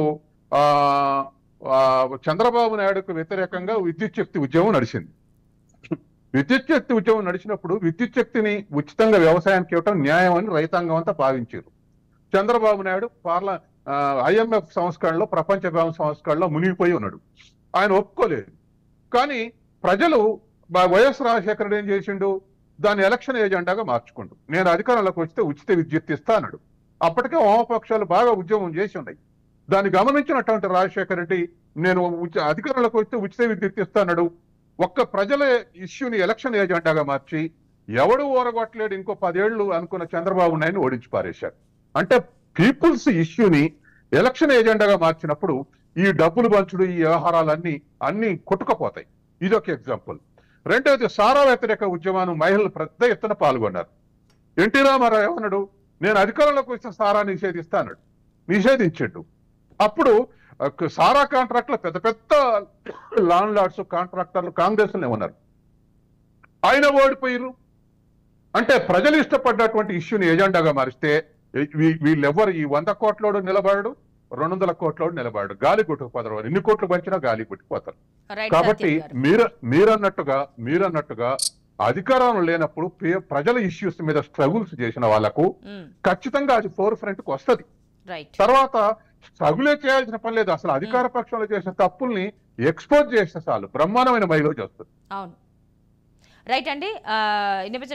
రామచంద్ర నాయక్ గారు, రైతు బంధు పంచుతూ ఉంటే ఎలక్షన్స్ పేరు చెప్పి కాంగ్రెస్ వాళ్ళు ఆపేశారు అని ఆనాడు గగ్గోలు పెట్టారు. ఈనాడు పర్మిషన్ ఎలా తెచ్చుకున్నారు ఇప్పుడు ఇవ్వడానికి? అంటే ఈ 2-3 రోజుల ముందునే ఎలక్షన్స్, ఇంకా ఓటు వేసే ముందు వాళ్ళని ప్రసన్న చేసుకునే పనులు ఎందుకు చేస్తున్నారు? అంటే మహాలక్ష్మి గారు, రైతు బంధు పథకం అనేది ఈ రోజు స్టార్ట్ అయింది కాదు, 17లో స్టార్ట్ అయ్యి ఆన్ గోయింగ్ స్కీము. ప్రతి 6 నెలలకోసారి పంట పెట్టుబడికి యాసంగి పంటకు నవంబర్ లో, మన వానాకాలానికి జూన్ లో డబ్బులు వేస్తా ఉన్నారు. కాంగ్రెస్ వాళ్ళు కావాలని జరుగుతున్న పథకాన్ని ఆపడం కోసం ఈసీకి కంప్లైంట్ ఇచ్చారు. కంప్లైంట్ ఇస్తే అది ఏసీ ఎలక్షన్ కమిషన్ ఆలోచించి ఆన్గోయింగ్ స్కీము ప్రజలకు అందే సొమ్ము అందాలని చెప్పేసి ఎన్నికల సంఘం దానికి అనుమతి ఇచ్చింది. రేవంత్ రెడ్డి గారు బహిరంగ సభల్లో చెప్పినప్పుడు మీరు ఈ వంక పెట్టుకున్నప్పుడు కావాలని మీరు ఆపి దాని ప్రతిపక్షాల మీద తోస్తున్నారు, వెయ్యాలని అనుకున్నప్పుడు మీరు ఈ తేదీలోపు వెయ్యండి, మేము కాదనట్లేదు అని చాలా బహిరంగ సభల్లో ఆయన చెప్పారు. ఈ వాదన మీరు తెస్తున్నప్పుడు అప్పుడు చేసిన ఎలిగేషన్ ఇప్పుడు మీకు నార్మల్ గానే అయిపోయింది కదా, మరి ఇప్పుడు ఎలా మీకు పర్మిషన్ వచ్చింది? దీన్ని ఎలా మీరు ప్రజల్ని ఇది మీ వైపు తిప్పుకునేలాగా దీన్ని ఎందుకు యూజ్ చేసుకుంటున్నారు? ఇప్పుడు రైతు బంధు పథకం అనేది జరుగుతున్న నిరంతరంగా జరిగే ప్రక్రియ. అది ఎన్నికల నోటిఫికేషన్ రావటం వల్ల డబ్బులు లేకపోయినాం కాబట్టి వాళ్ళేమో కావాలని పెట్టారు. ఇప్పుడు శ్రీనివాసరావు గారు ఒక మాట చెప్పారు, ఒక క్రియాశీలకంగా కాంగ్రెస్ పార్టీని నమ్ముకొని ఆ పార్టీలోనే పనిచేసే అలా శ్రీనివాసరావు లాంటి వాళ్ళు పాపం ఆ పాలేరు నియోజకవర్గంలో మరి కోట్లకు లక్షలు పంచుతున్నారు అంటున్నారు. మరి పొంగిలేటి శ్రీనివాసరెడ్డి కంటే ఎక్కువైతే పైసలు లేవు కదా ఉపేంద్ర రెడ్డి దగ్గర. ఇలా బీజేపీలో మొన్నటిదాకా ఆ పార్టీకి వచ్చి ఛానలే నడిపి ఎంతో హైప్ తీసుకొచ్చిన వెంకటస్వామి ఇవాళ మన వివేక్ గారు కాంగ్రెస్ లో భాగంగా టికెట్ ఇచ్చారు. ఇవాళ మైనంపల్లి హనుమంతరావు గారు లాంటి వాళ్ళు టికెట్ ఇచ్చారు. ఏ పార్టీలో మన సత్యం గారు చెప్పిండు, నేను 94లో నేను కళ్ళారా చూశాను. అప్పుడు రామ్మూర్తి యాదవ్ గారని నాగార్జున సాగర్ చలుకుర్తి కాన్ఫరెన్స్ అప్పుడు నిజంగా నేనప్పుడు శేషన్ గారే గనక ఎలక్షన్ కమిషన్ ఆ రకమైన కఠినమైన నిబంధనలు పెట్టి ఉండకపోతే ఆ రోజు రిగ్గింగ్ జానారెడ్డి నేను ప్రచారం చేయకుండా 60,000తో గెలుస్తానని ప్రకటిస్తే ఆ రోజు ఎలక్షన్ కమిషన్ యొక్క నిబంధనల వల్ల అధికంగా వాహనాల కాన్వాయ్ లేకుండా, వాల్ రైటింగ్ లేకుండా, పోస్టర్లు ఎత్తికేయకుండా చేయటం వల్ల సామాన్యుడైన రామ్మూర్తి యాదవ్ గారు జానారెడ్డి మీద గెలవటం జరిగింది. అంటే ఎలక్షన్ కమిషన్ అనేది కూడా నిజాయితీగా ఉంటే మాత్రం తప్పకుండా పేదవాడు కూడా ఎన్నికల్లో ఫేస్ చేసే అవకాశం ఉంటది. సోదరిమణి మన సునీత గారు చెప్తా ఉన్నారు, ఈ రోజు ఈ కాంగ్రెస్ పార్టీ ఈ డబ్బులు పంచే పద్ధతిని కానీ సారా పంపిణీ కానీ సత్యం గారు నేను ఒకే వామపక్ష దాంట్లో పనిచేసి ఉన్న వాళ్ళం కాబట్టి చెప్తున్నాను. అనేక విధాలుగా ప్రజా పోరాటాలు చేసిన వాళ్ళు అలా ప్రజలు గమనించే పరిస్థితులు లేరు. రాజకీయాలు బిట్వీన్ వచ్చేసినాయి. ఇప్పుడు బీజేపీ పార్టీ అనేది ఇవాళ ఏదో మాకు బీజేపీ శ్రీనివాసరావు గారు చెప్తున్నారు, ఇలా మా భాస్కర్ రావు గారి మీద, మల్లారెడ్డి గారి మీద, అనేక మంది మీద కూడా రైడింగ్ జరిగినాయి. ఏం దొరకలేదు. ఎన్నికలు కేంద్ర దర్యాప్తు సంస్థలు అనేవి పనిచేస్తూ ఉంటాయి. కానీ ఏదో మా బి టీము ఏ టీం అంటే కాంగ్రెస్ పార్టీ వాడు ఆరోపణ ఎంత దుర్మార్గంగా ఉందంటే భారతీయ జనతా పార్టీ జాతీయ స్థాయిలో వెళ్తున్న పార్టీ తెలంగాణలో అధికారంలో రావాలని చెప్పేసి వాళ్ళ బాధలు వాడబడుతున్న తరుణంలో మేము బీజేపీ ఒకటి అని చెప్పడం వల్ల మరి కాంగ్రెస్ పార్టీ ఎవరికి పీటీం అండి? ఇప్పుడు ఇవాళ బీజేపీ దురదృష్టవశాత్తు వాడు అధికంగా అవినీతి పాల్పడటం వల్ల ప్రత్యామ్నాయం లేని కారణంగా కాంగ్రెస్ కి అధికారం ఇస్తే ఇలా కాంగ్రెస్ కర్ణాటకలో ఏం చేస్తుందో కళ్ళ ముంగల చూస్తా ఉన్నాం. అందుకనే ఎవరు మాట్లాడినా చేసినా ప్రధానంగా ఇలా డబ్బు అనేది పాత్ర కీలకంగా మారుతా ఉన్నది. డబ్బులు తీసుకుంటున్నారు కానీ ఎవరికి చేయాలో వాళ్ళకి వేస్తున్నారు. ఇవాళ ఒకటే విషయాన్ని మహాలక్ష్మి గారు ఏదైతే పేద ప్రజల సంక్షేమం కోసం పనిచేస్తున్న వాళ్ళు ఉన్నారో, ఈ రాష్ట్రాన్ని సుస్థిర పాలన అందిస్తా ఉన్నారో, ఇవాళ కాంగ్రెస్ ఎందుకు నమ్మట్లేదంటే వాళ్ళ దాంట్లో 15 మంది ముఖ్యమంత్రులు ఉన్నారు. ఏ ముఖ్యమంత్రి ఏ విజన్ పెట్టుకొని ఈ రాష్ట్రాన్ని పరిపాలిస్తారు? ఆ రోజు రాజశేఖర రెడ్డి గారు వామపక్షాల్ని అట్లాగే తెలంగాణ ఇస్తానని చెప్పి టిఆర్ఎస్ పార్టీని అన్ని పార్టీలను కలుపుకొని ఒక్క గోరెట్ వెంకన రాసిన ఒకే ఒక్క పాట పల్లె కన్నీరు పెడుతుందనే పాట ఆ రోజు చంద్రబాబు నాయుడు విజన్ 2020 పెట్టుకుండు. అసలు మీడియాలు కానీ గ్రాఫింగ్లు అన్ని 20 ఏళ్ల దాకా చంద్రబాబుని ఎవడు పీకెట్టోళ్ళు లేరు అనుకున్నారు. కానీ 2004లో ప్రజలు ఓడించారు. కాబట్టి ఇవాళ కాంగ్రెస్ పార్టీని నమ్మే పరిస్థితిలో ప్రజలు లేరు. బీజేపీ రాష్ట్రంలో అధికారం రావడం అనేది అది కళ మాత్రమే తప్ప అది సాధ్యం కాని పని. రైట్ రామచంద్ర శ్రీనివాస్ గారు, ఇప్పుడు మహాలక్ష్మి గారు ఇప్పుడు మన చెప్పారు రామచంద్ర నాయక్ గారు అన్న ఏం చెప్తున్నారంటే మిర్యాలగూడలో ఉన్నటువంటి ఆయన మీద కూడా దాడులు జరిగినాయి అని చెప్తున్నారు. మా ఖమ్మం నుంచి వెళ్ళిన ఆయన మాత్రం నరమూతు భాస్కర్ రావు గారు మా ఖమ్మం నుంచి పొట్ట చేత పట్టుకొని మిర్యాలగూడ వెళ్ళిండు. ఆయన పొట్ట చేత పట్టుకొని రామచంద్ర గారు మీకు తెలియదు మాకు తెలుసు. పొట్ట చేత పట్టుకొని అన్న వినాలే, మీరు పొట్ట చేత పట్టుకొని జానారెడ్డి గారు పంచం చేరిండు ఆయన. ఇవాళ మిర్యాలగూడలో ఉన్నటువంటి ఆయన వరుస పెట్టి 3 సార్లు ఎమ్మెల్యే అయ్యి ఇవాళ జానారెడ్డి గారి పుణ్యంతో కాంగ్రెస్ పార్టీ పుణ్యంతో గెలిచి పార్టీ మారి ఆయన వేల కోట్ల రూపాయలు సంపాదించిన మాట యథార్థం కాదా? ఆయన దగ్గర అట దాడులు చేసి ఏమి దొరకలేదట. ఇది ఎవరు నేను చెప్పటం కాదు, ఇవాళ ప్రజలు నమ్ముతారా? మల్లారెడ్డి పాలమ్ముకున్న పూలమ్ముకున్న మల్లారెడ్డి వేల కోట్ల రూపాయలు యాడించి వచ్చింది. డీమ్డ్ యూనివర్సిటీ పెట్టే స్థాయికి ఎట్లేండు? ఆ ఫార్ములా చెప్తే మనం కూడా అదే చేద్దాం. ఎందుకు దండకి ఇవ్వాలి, మనం కూడా పాలో పూలు అమ్ముకుందాం. ఆయన మీద దాడి చేస్తే ఏమి దొరకలేదట. అంటే ఎవరిని బ్లఫ్ చేయడానికి ఇది బ్లఫింగ్ చేయడం కాదా? అంటే మా వాళ్ళ మీద కూడా దాడులు చేస్తున్నానని చెప్పడం తప్ప వేరే ఏమన్నా ఉందా? మల్లారెడ్డి గారు ఏం దొరకవండి. నేను ఒక లాయర్ని ప్రాక్టీసింగ్ అడ్వకేట్ని. మల్లారెడ్డి గారి దగ్గర లొసుగులు లేవా? 600 ఎకరాల ల్యాండ్ ఉంది, మీకు తెలియదు ఆ విషయం? బినామీ పేర్లతోటి అందరూ ఆ ఏరియాలో చిన్న పిల్లగాళ్ళని చెప్తారు. మొన్న నేను మహేంద్ర యూనివర్సిటీకి వెళ్ళినప్పుడు కూడా గమనించాను. నేను జనరల్ గా వెళ్ళి పబ్లిక్ లో డిస్కషన్ చేశాను. ఒక లాయర్ కదా, మాకు తెలుసు కదా, యూనివర్సిటీలో పిహెచ్డి డాక్టరేట్ చేశాను లాలో. మేము పబ్లిక్ ఎట్లా ఉంది ఏమనుకుంటున్నారని గమనించాను. మల్లారెడ్డి గారు ఏం దొరకలేదండి అవినీతి? మీరు ఎవరికి టికెట్లు ఇచ్చారు? మల్లారెడ్డి లాంటి వేల కోట్ల ఉన్నోడికి మా ఖమ్మంలో గాయత్రి ఎవరున్నాడండి, ఆయనకి ఏం తెలియదు. ఆయన దగ్గర 100 కోట్లు తీసుకుని అక్షరాల పార్టీకే 10 కోట్లు ఇచ్చాడండి ఆయన గాయత్రికి రాయడం తరఫున. అది రికార్డెడ్. ఇవాళ భారతదేశంలో ఒక ప్రాంతీయ పార్టీకి ఎక్కడ లేని ఇన్కమ్ 683 కోట్ల రూపాయలు అఫీషియల్ గా మనకి బయట పెట్టింది ఎలక్షన్ కమిషన్. 683 కోట్ల రూపాయలు మీకు యాడ్ నుంచి వచ్చినాయి. ఇవాళ ఎప్పటి నుంచో ప్రాంతీయ పార్టీలు ఉన్నాయి. వైఎస్ఆర్ కాంగ్రెస్ ఉంది, ఎంతకంటే ముందు ఉన్నటువంటి డిఎంకే ఉంది, అన్నా డిఎంకే ఉంది, టీడీపీ ఉంది. ఎప్పటి నుంచి అవి లేదు. మీరు పెట్టి అచ్చంగా పెట్టి 2 ఏళ్ళు కాలే, మీకు యాడ్ నుంచి వచ్చినాయి. మా ఖమ్మంలో గాయత్రి 10 కోట్లు ఇచ్చిండు, మల్లారెడ్డి గారు 5 కోట్లు ఇచ్చిండు. వీళ్ళందరూ యాడ్ నుంచి ఇచ్చారు. 10 కోట్ల రూపాయల పార్టీకి ఇచ్చే టీకారం లేనివాడు ఆయన రాళ్ళు రప్పలు కొట్టేటోడు గాయత్రి. ఆయన బతుకంతా మాకు తెలుసు. ఇవాళ 100 కోట్లు సంపాదించండు. దానికి ప్రతిఫలంగా ఒక 100 కోట్లు తీసుకుని మీరు ఎంపీ టికెట్ ఇవ్వలేదు రాజ్యసభ సభ్యులను. అది కూడా 2 ఏళ్లకే రాజ్యసభ సభ్యుడు. బండిపార్ల సారథిరెడ్డి మా ఖమ్మం సత్తుపల్లి ఆయన దగ్గర 100 కోట్లు తీసుకొని ఇచ్చారు. అసలు కార్పొరేట్ నేను ఇది అఫీషియల్ చెప్తాను, ఆన్ రికార్డ్ రాజకీయ ప్రేక్షకులు. డబ్బులు తీసుకొని తెలంగాణ రాజశేఖర రెడ్డి గారు ఎట్లుండంటే ఆ రోజులల్లో ఎవరు కష్టపడితే మాలాంటి కార్యకర్తలను గుర్తించి టికెట్లు ఇచ్చారు. ఒక నాయకులు ఇవాళ అట్లా కాదు. బీఆర్ఎస్ ఎప్పుడైతే వచ్చిందో మొత్తం డబ్బులున్న వాళ్ళకే బండిపార సారెడ్డి, మల్లారెడ్డి, ఎంపీ రంజిత్ రెడ్డి, ఎంపీ కొత్త ప్రభాకర్, ఎవరంటే వీళ్ళందరూ కోటీశ్వరులు. వేరే వాళ్ళు లేరా అక్కడ? టీఆర్ఎస్ లో ఎంపీ అర్హతను ఎవరు లేరు. వీళ్ళు కోట్లు ఉన్న వాళ్ళే కావాలా?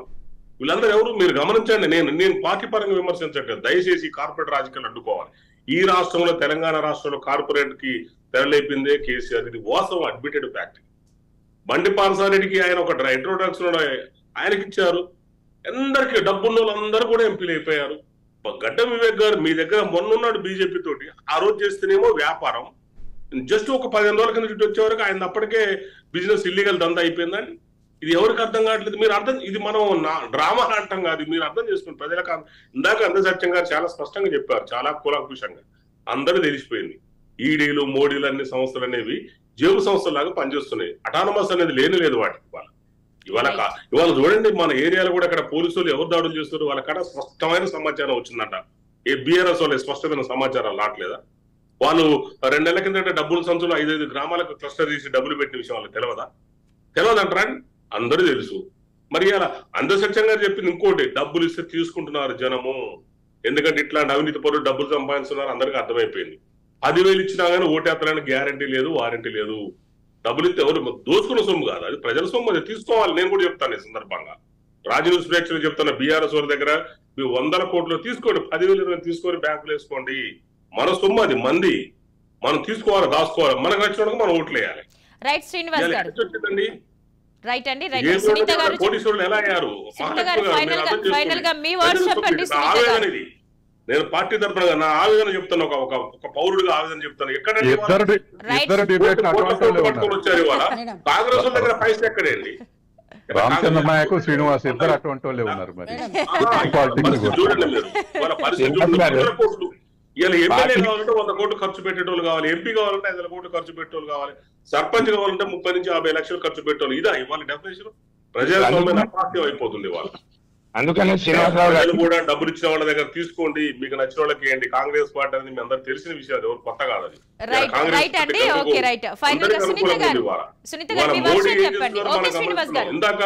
ఇందాక ఒకటి చెప్పారు సునీత గారు మాట్లాడుకుంటా, అవినీతి ఆధారాలతో చెప్తున్నప్పుడు మోడీ గారు అమిత్ షా గారు స్పష్టంగా 1,00,000 కోట్ల అవినీతి జరుగుతుంది అని అంటున్నారు. ఇంతకంటే ఎక్కువ ఇంకేం కావాలి? సుమోటోగా యాక్చువల్ గా సుమోటో కూడా తీసుకోవాలి కోర్టులు దీన్ని. బిజినెస్ కమిషన్ కూడా విచారణ జరపాలి దీని మీద. కేసీఆర్ కుటుంబం మేము చెప్తున్నాం మేడం మహాలక్ష్మి గారు, మేము కాంగ్రెస్ పార్టీ డిసెంబర్ 9వ తారీఖు ప్రమాణ స్వీకారం చేయగానే కేసీఆర్ ఫ్యామిలీ మొత్తం జైల్లోనే ఉండాలి. కేర్ ఆఫ్ చెల్లపల్లి జైలు ఖచ్చితంగా వాళ్ళ తప్పదు. ఇది రాసుకోండి. శ్రీనివాస్ గారు రైట్ అండి. సునీత గారిని చెప్పండి సునీత గారు. మేడం ఇప్పుడు వీళ్ళు అందరు చెప్పింది, అందరూ ఐటీ రైట్స్ గురించి కానీ ఇట్లా అవినీతి సొమ్మును దాచిపెట్టుకొని అవినీతి సొమ్ముతోనే ఎలక్షన్లలో పోటీ చేసి గెలవడము ఎవ్వరు హర్షించే విషయం కాదు మేడం. మేము ఈ రోజు కాంగ్రెస్ వాళ్ళ దగ్గర ఏదైనా ఇన్ఫర్మేషన్ ఉంటే ఐటీ వాళ్ళకి ఇవ్వచ్చు, ఈడీ వాళ్ళకి ఇవ్వచ్చు, సిబిఐని కూడా వాళ్ళు కూడా కోర్టు అవకాశాలు ఉన్నాయి. ఇంకొకటి నేనేమంటున్నాను, కాంగ్రెస్ పార్టీ ఎప్పుడు చెప్పలేదు. వర్షన్ చెప్పానండి ఆల్రెడీ, అది అయిపోయింది, ఆ డిస్కషన్ అయిపోయింది.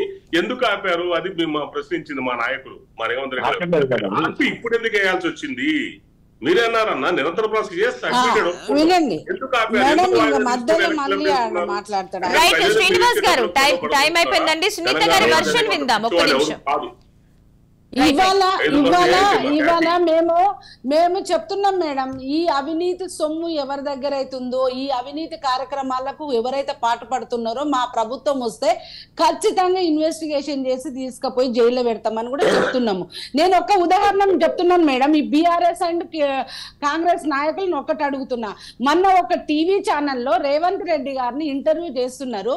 రేపు మీ ప్రభుత్వం వస్తే మరి వీళ్ళని తీసుకుపోయి జైల్లో పెడతారా అని అడిగిండ్రు. ఒక క్వశ్చన్ అడిగితే ఆయన ఏం చెప్పారో తెలుసా మేడం? మీరు ఇన్ని టీఆర్ఎస్ వాళ్ళ మీద ఇన్ని ఆరోపణలు చేస్తున్నారు, కేసీఆర్ కేటీఆర్ మీద ఇన్ని ఆరోపణలు చేస్తున్నారు, మరి మీరు ప్రభుత్వంలోకి వస్తే మీరు వాళ్ళని ఇవన్నీ ఇన్వెస్టిగేషన్ చేస్తారంటే మా ప్రభుత్వం వస్తే మేము అట్లా కక్ష సాధింపులు చేయమండి అని ఆయన చెప్తాడు. ఇంకొక టీవీ ఇంటర్వ్యూలో కేటీఆర్ గారు ఏం చెప్తారంటే, నన్ను ఒక మొన్న చంద్రబాబు నాయుడు గారు అరెస్ట్ అయిన సందర్భంగా ఏదో వాళ్ళిద్దరి మధ్యలో ఇంటర్వ్యూలో చెప్తున్నాడు, మీరు మరి ఇప్పుడు ఒక నాయకుడు మాకు ఫోన్ చేసిండు, మరి ఇప్పుడు మీరు కూడా మీ ఓటుకు నోటు కేసు తీయండి, దాంట్లో కూడా మీరు అడగండి, కేసు అడగండి అని చెప్పి అడిగినరు. మేమెందుకులే ఇప్పుడు దెబ్బ మీద దెబ్బ కొట్టడం అని మేము అడగట్లేదు. అందులో రేవంత్ రెడ్డి గారు చంద్రబాబు నాయుడు గారు కూడా ఉన్నారు, మేము అలాంటివి ఏం చెయ్యంలే అని చెప్పినాము అని చెప్పి ఆయన చెప్తున్నాడు. ఎవరు వెనక పోతున్నారు, ఎవరు బి టీమ్ గా మారినరో మీరు చెప్పండి. ఇవాళ మేము స్వతంత్రంగా మేము సుప్రీంకోర్టు సిట్టింగ్ జడ్జి తోటి మేము ఇన్వెస్టిగేషన్ చేపిస్తానన్నది మేము. ఎందుకు అంటే మాకున్న ఆధారం అదొక్కటే కాబట్టి, మేము ప్రభుత్వంలోకి వస్తే కానీ మేము చేయలేని పరిస్థితి కాబట్టి, ఇక్కడ సిబిఐని మీరు ఆపేసిండ్రు కాబట్టి, ఇవాళ కోర్టులకు మేము పోయినా అది కదులుతలేదు కాబట్టి మేము కోర్టులకు వ్యతిరేకంగా మాట్లాడలేము, ఎందుకంటే జ్యుడిషియరీ కాబట్టి. ఇప్పుడు మేము ప్రభుత్వంలోకి వస్తే ఇవన్నిటి మీద ఎంక్వైరీ పెట్టిస్తాము. ఎవరైతే బాధ్యులు ఉన్నారో, ఎక్కడెక్కడైతే ఎన్నెన్ని కోట్ల స్కామ్ అయిందో, ఈ ప్రజల డబ్బును దోసుకొని తిన్న దొంగలు ఎవరైతే ఉన్నారో ఆ దొంగల్ని పట్టిస్తామని చెప్తే మీరు కుమ్ముక్కైన వాళ్ళు మీరు బాగున్నారు. ఇవాళ ఎంక్వైరీ చేస్తామన్న వాళ్ళనేమో క్వశ్చన్ చేస్తున్నారు. ఇవాళ మల్లారెడ్డి గారి గురించి మాట్లాడుతున్నారు. మల్లారెడ్డి గారి ఇంటర్వ్యూ నేను మీకు చూపిస్తాను మేడం. ఏమేమి తీసుకెళ్ళిరు సార్ అని ఒక ప్రెస్ విలేకరు ఇంటర్వ్యూ చేస్తే, ఒక లారీ తెచ్చి లారీ నిండా పైసలు పత్రాలు ఎక్కపోయినరో అని గొప్పగా చెప్తున్నాను. నాకు ఇదేం పెద్ద ప్రాబ్లం కాదండి, నాకు ఎప్పుడు జరుగుతూనే ఉంటది, ఏమైతుందండి, ఏమి కాదు, తీసుకపోని అని ఆయన చెప్తాడు. ఇప్పుడు నిన్న వివేకన్న మేము కక్ష సాధింపు కాదు మేడం, ఇన్ఫార్మర్ వ్యవస్థ ద్వారా వాళ్లకు ఇన్ఫర్మేషన్ వచ్చింది, 50 లక్షల రూపాయలు ఆల్రెడీ కార్లో పట్టుకున్నారు, మీ అందరికీ తెలిసిన విషయమే. ఆయన అకౌంట్ నుంచి 8 కోట్ల ట్రాన్సాక్షన్ ఏకదం జరిగింది కాబట్టి వాళ్ళకి అనుమానం వచ్చి వాళ్ళు ఇన్వెస్టిగేషన్ చేస్తున్నారు. వాళ్ళకి ఆ పక్క ఇన్ఫర్మేషన్ ఉంది కాబట్టి ఇప్పుడు నల్లమోతు బాగా కానివ్వండి, సవితా ఇంద్రారెడ్డి గారు కానివ్వండి, కావేరీ సీడ్స్ కానివ్వండి, మీకు నిన్న ఒకటి కరీంనగర్ లో రఫీక్ దగ్గర 7 కోట్ల రూపాయలు దొరికినాయి, అది కూడా బీఆర్ఎస్ సొమ్మే కదా. ఇవన్నీ ఎక్కడ దొరికినాయి? ఎక్కడైనా వాళ్ళు పోతున్నారు, పట్టుకుంటున్నారు. మీకు వచ్చిన ప్రాబ్లం ఏంటి? మీరు కవితదేమో ఇన్వెస్టిగేషన్ చేయమంటారు, మీ నళిని చిదంబరం చేయొద్దు అంటారు, మీ కేటీఆర్ని కేసీఆర్ని పట్టుకోవాలంటారు, సోనియా గాంధీ రాహుల్ గాంధీని పట్టుకోవద్దు అంటారు, మీ ఇంట్లో దొరికిన డబ్బులు ఏమో పట్టుకోవద్దు అంటారు, పక్కింట్లో దొరికిన డబ్బులు మాత్రమే పట్టుకోవాలంటారు. చట్టానికి ఎవరు చుట్టాలు గారు? చట్టం తన పని తానే చేసుకుంటూ పోతుంది. మా దగ్గర కూడా దొరికినాయి మేడం, మా దగ్గర దొరకలేదని మేమేమంటున్నాం, మా దొరుకుతూనే ఉంటాయి. ఎవరికి ఇన్ఫర్మేషన్ ఈ వ్యవస్థ ఉంటే ఇన్ఫర్మేషన్ ద్వారా పోయి పెట్టుకుంటారు. మీరు మీ దగ్గర ఇన్ఫర్మేషన్ ఉంటే ఇవ్వండి. ఇగో పలానా బీజేపీ రైట్ సునీత గారు, రైట్, ఓకే అండి, ఒక పలానా బీజేపీ నాయకులు ఇంత 2 కోట్ల ఐటీ రైట్ చేస్తారు. ఎవరికైనా ఇన్ఫర్మేషన్ ఇస్తే వాళ్ళు రైట్ సునీత గారు, thank you. Right, thank you so much అండి. మార్నింగ్ అనాలిసిస్ లో పార్టిసిపేట్ చేసినందుకు సత్యం గారు అండ్ శ్రీనివాస్ గారు, సునీత గారు అండ్ రామచంద్ర నాయక్ గారు, థ్యాంక్ యూ సో మచ్ అండి. సో మొత్తానికి ఇది ఇవాళ మార్నింగ్ అనాలిసిస్. మొత్తానికి ఎవరైతే ఆరోపణలు ప్రత్యారోపణలు చేసుకుంటున్నారో దీనికి సంబంధించి అధికారికంగా వస్తున్న డబ్బుకి సంబంధించి మొత్తానికి ప్రచారం 24 గంటల్లో అయితే మూతపడనుంది. మరి ఏం జరుగుతుంది, ఎవరిని గెలిపిస్తారు అనేది ఒక మరి 3 రోజుల్లో ఈవీఎంలలో నిక్షిప్తం కానుంది. రైట్, ఇది ఇవాళ morning analysis. Stay tune to Raj news.